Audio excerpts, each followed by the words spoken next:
Hello, നമുക്കിന്നൊരു ഇലയട ഉണ്ടാക്കിയാലോ. അതിനായിട്ട് ആദ്യം ഒരു പാനിൽ വെള്ളവും ഉപ്പും വെളിച്ചെണ്ണയും ഒഴിച്ച് നന്നായിട്ട് തിളയ്ക്കാൻ വയ്ക്കാം.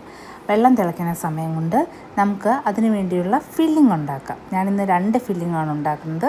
ഒന്ന് നല്ല പഴുത്ത ചക്ക വെച്ചും ഒന്ന് നല്ല പഴുത്ത ഏത്തപ്പഴം വെച്ചും. 2 നന്നായി ചെറുതായി അരിഞ്ഞ് 2 ബൗളിലേക്ക് ഇട്ട് കൊടുക്കുക.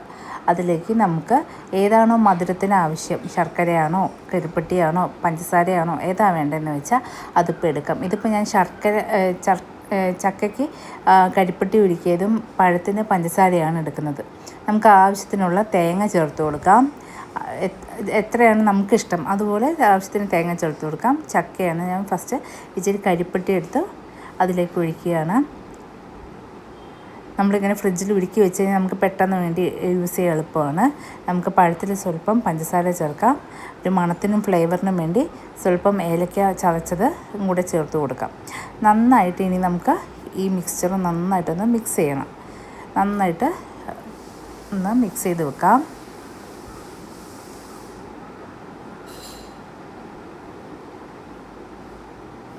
എല്ലായിടത്തും ഈ പഞ്ചസാരയും കരിപ്പട്ടിയും തേങ്ങയെല്ലാം നന്നായിട്ട് മിക്സ് ആവാൻ വേണ്ടി നന്നായിട്ടൊന്ന് മിക്സ് ആക്കാം നമുക്ക്. അതുപോലെ തന്നെ പഴത്തിൻ്റെ മിക്സറും പഴവും പഞ്ചസാരയും ഏലക്കപ്പൊടിയും തേങ്ങയും നന്നായിട്ടൊന്ന് മിക്സ് ചെയ്ത് റെഡിയാക്കി വെക്കാം.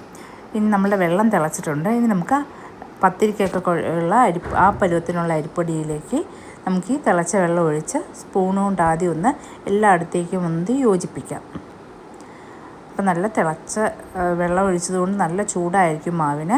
ഇപ്പം കൈയിട്ട് കുഴയ്ക്കാൻ പറ്റുന്ന പാകമല്ല. ഒന്ന് ആറിക്കഴിഞ്ഞ് കഴിയുമ്പം കൈക്ക് ഉപയോഗിച്ച് നന്നായിട്ട് അതിനെ കുഴച്ച് മയപ്പെടുത്തി എടുക്കണം. നന്നായിട്ട് മിക്സ് ചെയ്ത് നന്നായിട്ടൊന്ന് കൈ കൊണ്ട് തന്നെ നന്നായി മിക്സ് ചെയ്താൽ മതി. ഈ കുഴയ്ക്കുന്ന സമയത്ത് സ്വല്പം വെളിച്ചെണ്ണയോ പച്ച വെള്ളമോ ഒന്ന് കയ്യിൽ നനച്ച് കൊടുക്കുകയാണെങ്കിൽ കയ്യിൽ ഒട്ടിപ്പിടിക്കാതെ നന്നായിട്ട് നമുക്ക് കുഴച്ചെടുക്കാൻ പറ്റും. ഇനി നമുക്ക് എന്ത് ചെയ്യാം, നമുക്കൊരു ഇലയെടുത്ത് അതിലേക്ക് സ്വല്പം വെളിച്ചെണ്ണ തൂത്ത് നമുക്ക് ഈ മാവെല്ലാം അതിൽ പരത്തി അതിൻ്റെ അകത്ത് ഫില്ലിങ്സ് നിറച്ചെടുക്കാം. കുറച്ച് മാവ് ഉരുളയാക്കി എടുത്ത് ജസ്റ്റ് ഇങ്ങനെ പ്രസ് ചെയ്ത് നമുക്ക് കൈ കൊണ്ട് തന്നെ ഇങ്ങനെ പ്രസ് ചെയ്ത് അതൊരു പരത്തി എടുക്കാവുന്നതാണ്. അങ്ങനെ നമുക്ക് എല്ലാം ഒന്ന് പരത്തി കഴിഞ്ഞതിന് ശേഷം നമുക്ക് ഇഷ്ടമുള്ള ഫില്ലിങ്, ഇപ്പോൾ തേങ്ങയും ചക്കയാണെങ്കിൽ അത് അതിൻ്റെ അകത്ത് വെക്കുക. ചിലവർ ഇതിൻ്റെ അകത്ത് അവലും ചേർക്കാറുണ്ട്. അപ്പോൾ വേറൊരു ടേസ്റ്റാണ് അതിന്. നമുക്ക് നന്നായിട്ട് പ്രസ് ചെയ്ത് എടുത്ത് വെക്കാം. ഇങ്ങനെ ബാക്കിയുള്ള എല്ലാം നമുക്ക് ഇതുപോലെ ഓരോന്നായിട്ട് പ്രസ് ചെയ്ത് മാറ്റി വെക്കാം. ആദ്യം നമ്മളെടുത്ത് ചക്കയുടെ ഫില്ലിങ്ങാണ്. ഇനി നമ്മൾ എടുക്കാൻ പോണത് പഴത്തിൻ്റെ ഫില്ലിങ്ങാണ്. നേരത്തെ ചെയ്ത പോലെ തന്നെ കുഴച്ച മാവുന്ന ഒരു ഉരുള എടുത്ത് ആ ഇലയുടെ മുകളിൽ വെച്ച് നന്നായിട്ട് കൈ കൊണ്ട് ജസ്റ്റ് പരത്തി നമ്മൾ കയ്യിലും വെളിച്ചെണ്ണയുണ്ട് ഇലയിലും വെളിച്ചെണ്ണ, അപ്പോൾ ഊട്ടിപ്പിടിക്കത്തില്ല. ജസ്റ്റ് കൈ കൊണ്ട് തന്നെ ഇങ്ങനെ പ്രസ് ചെയ്ത് നമുക്കതിനെ പരത്തിയെടുക്കാൻ പറ്റുന്നതാണ്. നന്നായിട്ട് പരത്തി എടുക്കാം. എത്ര കനത്തിലാണോ നമുക്ക് വേണ്ടത് അതുപോലെ പരത്തി നൈസായിട്ട് വേണമെങ്കിൽ നന്നായിട്ട് നൈസായിട്ട് പരത്തി എടുക്കാവുന്നതാണ്. ഇനി അതിൻ്റെ അകത്തേക്ക് നമുക്ക് ഫില്ലിങ് വെച്ച് കൊടുക്കാം. ഇപ്പം ഞാൻ പഴമാണ് ഇതിൽ വെക്കുന്നത്. നമുക്ക് പഴം വെക്കാം.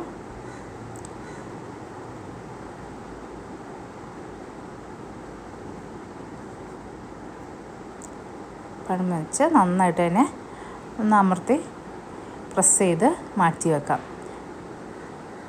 ഒരു സൈഡിൽ നിന്ന് അതെടുത്ത് മറ്റേ സൈഡിലേക്ക് അതങ്ങ് മടക്കി നന്നായിട്ടൊന്ന് പ്രസ് ചെയ്ത് കൊടുക്കാം.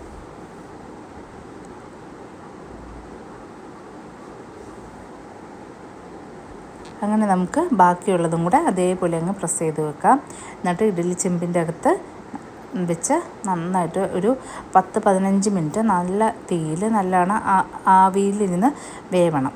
നമുക്ക് ഈ മടക്കി വെച്ച എല്ലാ ഇലയുടെയും ഓരോന്നായിട്ട് അതിൻ്റെ അകത്തേക്ക് എടുത്ത് വെച്ച് കൊടുത്ത് ആവി കയറ്റാം.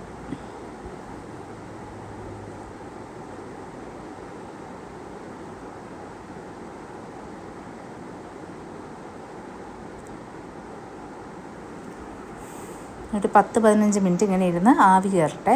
നന്നായി വെന്ത് ആവിയെല്ലാം വരുന്നുണ്ട്. നമുക്കിനി ഈ ഇലയുടെ നമുക്ക് പാത്രത്തിലേക്കൊന്ന് എടുത്ത് മാറ്റാം. ശരിക്കും ഇതൊന്ന് തണുത്ത് കഴിയുമ്പോഴാണ് അതിൻ്റെ കൂടുതൽ രുചി വരുന്നത്.